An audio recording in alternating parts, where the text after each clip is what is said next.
There are ancient images that can tell us what Jesus really looked like. I want to take you on a journey throughout Europe, Egypt, and Israel to uncover some of the oldest images of Jesus ever created. In fact, some of these images even take us within a few centuries of when Jesus actually lived. And by the end of this video, we'll not only discover what kind of clothes Jesus wore and what his general appearance looked like, we'll look at one specific image that reveals what his face looked like. So join me as we dive into a special segment of our Beyond the Words podcast and explore several ancient images that reveal what Jesus really looked like. So I'm going to show you the first one. This is one that I actually have a copy of this in my office. Somebody gave this to me years ago, but it's an image of Jesus that appears in the 6th century called Christ Ponto. And if you're listening on audio, once again, we just want to encourage you, go check out our video podcast on YouTube or in the Beyond the Words community where you can actually see the images that we're talking about right now. But this is an image right here called Christ Ponto. And what we see in this is a very interesting picture of Jesus. Something that I will be honest, the first time I saw it, I was a little taken aback by it. It's a very serious looking Jesus.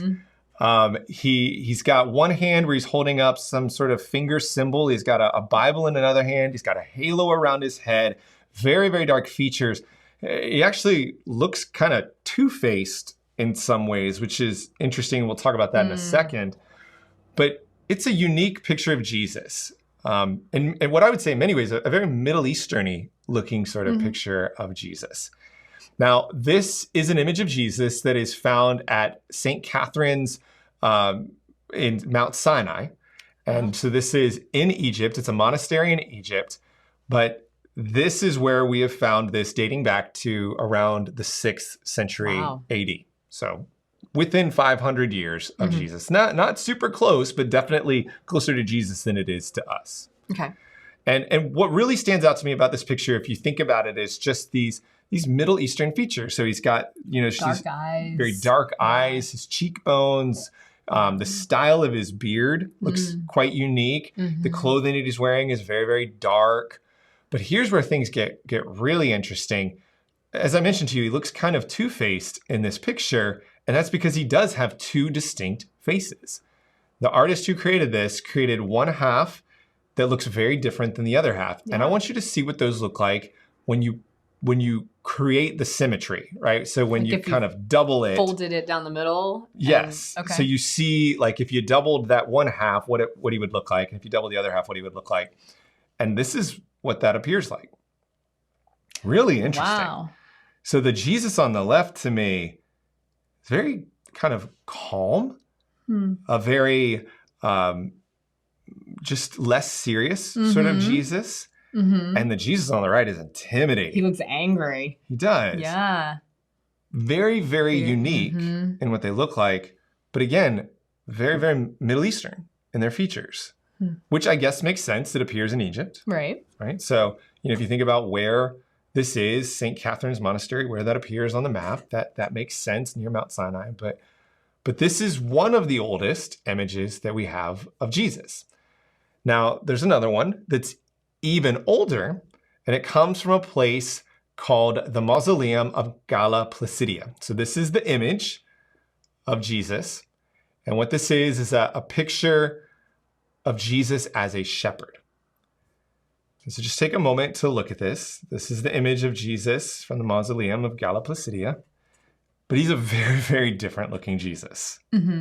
Is this on like tapestry or is this tile? It's a mosaic. A mosaic. Okay. Right. So I'm going to show you a picture real quick. This is where we get this image from. So you can see the map here. You can see that down on the right, this is where Mount Sinai, St. Catherine's Mount Sinai would have been. And then up here, more on the left, up in Italy, this is where Galla Placidia is. So it's in Italy. And when you look at the picture, you can kind of see that, right? This is a very different looking Jesus. It definitely looks more like an Italian Jesus than it looks a Middle Eastern Jesus. Now, this mausoleum was created by the daughter of Emperor Theodosius I. And he was instrumental in the forming of the Nicene Creed. And so she created this monastery as a place to, or this mausoleum as it's called, as a place to honor Jesus. And this is where this mosaic is found. Now, some things that really stand out to me are his lack of a beard. Right? We talked Right. about how Jesus almost certainly had a beard, and yet this guy has no beard. We talked a bit about Jesus's hair. This hair looks very long and flowing when you look at the tile. He's holding a cross, which is quite interesting in and of itself. He's sitting, interestingly, on these rocks. The clothing he's wearing is very Roman in nature, the style of clothing that he's got on here. And he's a shepherd, which really stands out. But what is most notable to me is that he looks Italian. He looks Roman. He looks like the pictures you would see of people who were part of those groups back then. And here's why I think this is really interesting and why this matters so much. Hey, real quick, if you're enjoying the kind of insights that we're sharing in this video, then I want to let you know about a free resource we have that will help you to learn things like this on your own. It's called 5 Bible Study Strategies. This is a free tool that will not only show you some amazing things in Scripture that you've never seen before, it will also teach you how to discover them on your own. So if you'd like to download this free resource, just click the link in the description or go to www.brandonrobbinsministry.com/5strategies. All right, now back to the video. Notice how far away from Israel the Gala Placidia Mausoleum is. I mean, as you look at this map, just notice how far away it is. Their struggle hundreds of years ago, right, over 1,000 years ago, was the same struggle I think that we have whenever we're trying to figure out how do you envision Jesus when you have no concept of what he and other people at that time looked like. Yeah. I mean, this is still the thing that we wrestle with, which is how do you create an actual picture? It's why we're putting this together now.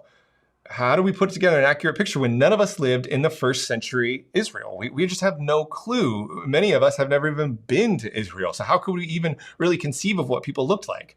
Well, imagine if you're a Roman living in the 4th century.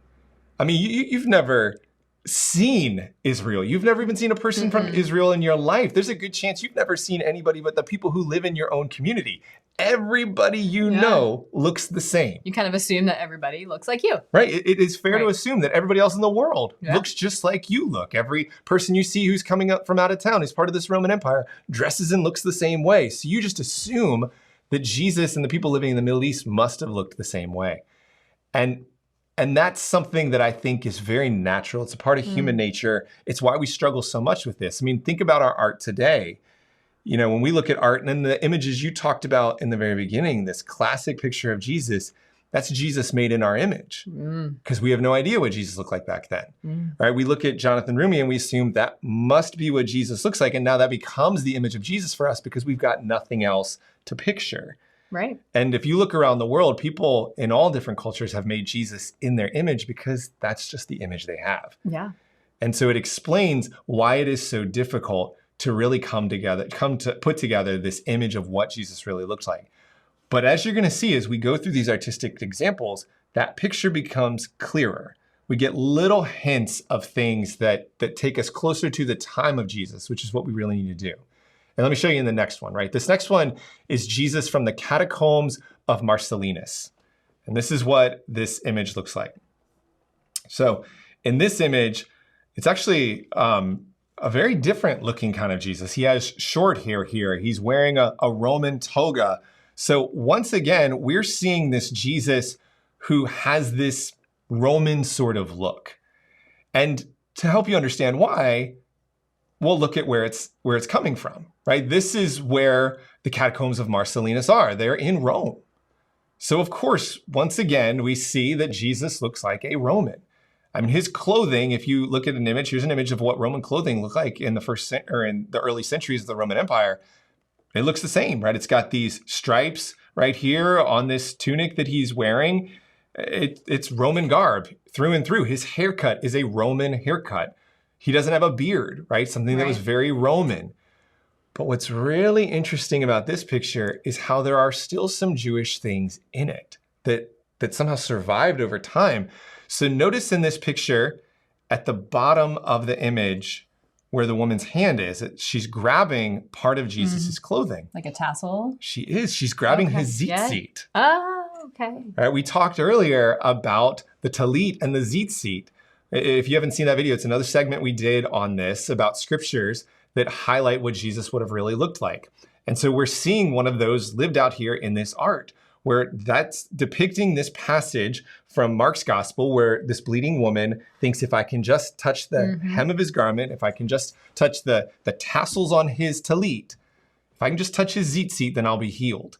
And that's what we see here. So even though he's dressed in Roman garb, he's still got these vestiges of this Jewish clothing here. Interesting. So what's amazing about this is the closer we go back in time to the time of Jesus, we see that some of his Jewishness is making it through. Yeah. Now, the last place we're going to look is the oldest image of Jesus that exists in the world. It's the oldest that any has found. It's from just a few centuries after Jesus dies and is in a place called Dura Europa. And this is the image that we get there. As you can see, it's very, very rudimentary. It's actually kind of hard to see, hard to really tell what this is. Now, I want you to understand where Dura Europa is. Dura Europa is in Syria. So if you look here on the map, you can see it's very, very close to Israel. And this matters for a couple of reasons, right? Now, first, let's just talk about this image itself and what's happening in this image. So what we see in this image is the depicting of the healing of the paralytic in Mark chapter 2. So what's going on in this image is there's this man carrying his mat, which is what Jesus told him to do. We kind of get this roof scene where Jesus is standing at this house where the roof has been torn off. But notice that in the picture, Jesus is still Roman in his appearance. He doesn't have a beard. He's wearing a tunic and a mantle. But this is what stands out so much about Dura Europa. What? It does have an image of Jesus, but something else that you find in Dura Europa are images of other biblical characters. And two particular biblical characters that we find are Moses and Abraham. And so when we look at them, now all of a sudden we get a picture not just of what Jesus looked like, but of how Jewish men looked at the time of Jesus. And so let me show you Moses. Right, so this is a picture of the Dura Europa Moses. And what's noticeable about him is, yes, once again, he's wearing a Roman tunic. This is just what we see in all of these images. But look at his skin tone. Dark. Much, much darker features. Look at his face. He's got a beard. Right. There are many aspects of him that are just closer to what people would have looked like in that region at that time. Here's another one that I want to show you, right? This is Abraham from Dura Europa. And look at how he appears. Same thing as Moses, right? So once again, he is wearing Roman clothing, though in this case, it almost looks like he might be wearing a talit. This is very, very similar to sort of what we would imagine, or what we've seen earlier. But then notice his skin tone, much, much darker skin tone. He's got a beard. And so what we're getting a picture of here is what Jewish men looked like. We're getting closer and closer to the appearance of what Jewish men look like in the first century. And the more we learn about what they looked like, the closer we get to what Jesus actually looked like. And like I said, look at the map. Yeah. Let's bring this all back together. Think of the places we've looked at. The two places where Jesus has this very light skin, long hair, clean face. These are all out here in Rome.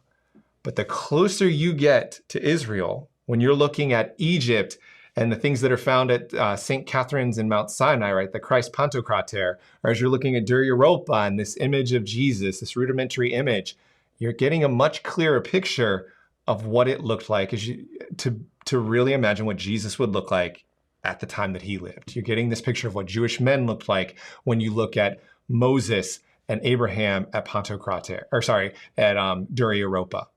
And I want to actually put those together, right? So look at this. We've got Christ Ponto crater, we've got the Moses from Dura Europa, and we've got Abraham from Dura Europa. And all of them together have a much different image than what we saw in the Italian art. Now, this is what people would have looked like in the images near Israel, right? And the dating of this really matters too. We look at these pictures and we get closer to the time of Jesus. I mean, this is what makes Dura Europa so critical, because it gives us the closest image we can of people at the time of Jesus. Wow. But there's one more thing I want to show you, right? This is the ancient art that really shapes how we view Jesus, gives us this picture of Jesus. But there's one other image that I think will really change how we feel about Jesus. And it's actually from something that may have come from Jesus himself. And this is called the Shroud of Turin. Yes.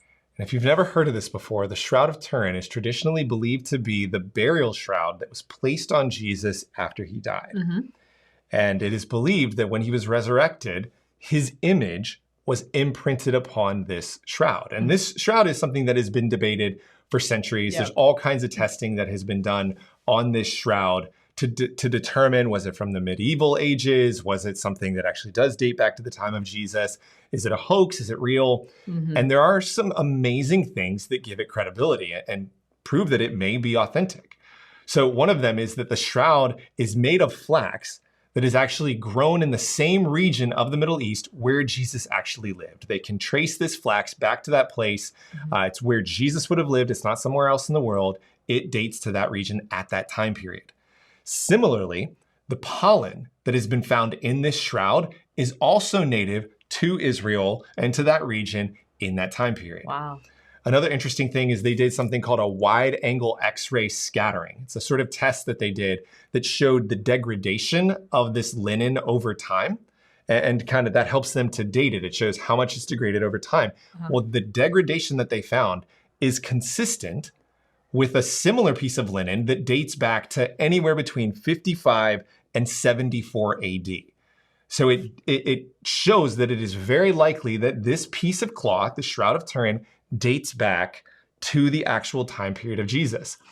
But here's what is also, I think, so unique and distinct about this shroud. One of the first things I noticed about it, and that is that the image of Jesus that is imprinted on this shroud is entirely different from most of the images that people have depicted over time in terms of his crucifixion.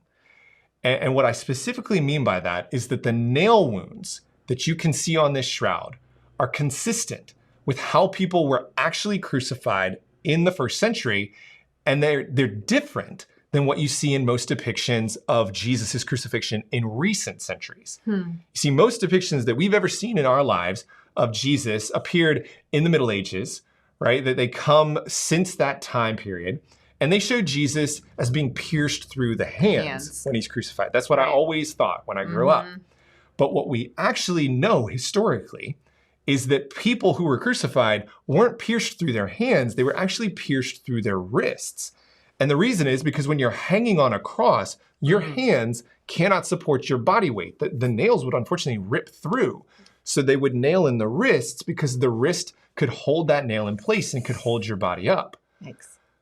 Well, guess where Jesus' nail wounds are in the Shroud of Turin? The wrists. They're in his wrists. Wow. And so what's really amazing is that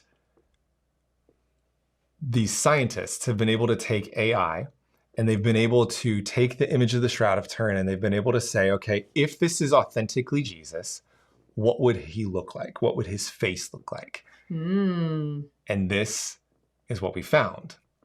This is what that image looks like. So this is the Jesus Shroud of Turin image. Wow. And you can see how they took it from this imprint that they have, which is probably what most people have seen, and they began to kind of craft what that person looks like. And so it gives you this face in the end. And so here's what we've done for you. We've put that on our image of Jesus. Okay. Right? So this is what Jesus would look like with everything we've talked about what he wore and all the other pieces of his appearance. This is what Jesus would look like. So he's got the tefillin on him. He's wearing his tallit. He's got his tunic on. He's got his beard. He's got his hair. And now this is a picture of what his face might have looked like. Hey, just a reminder, if you enjoyed this video and the kind of insights that we shared in this video, then make sure to download my free resource called 5 Bible Study Strategies. Just click the link in the description or go to www.brandonrobbinsministry.com/5strategies. Have a great week and God bless.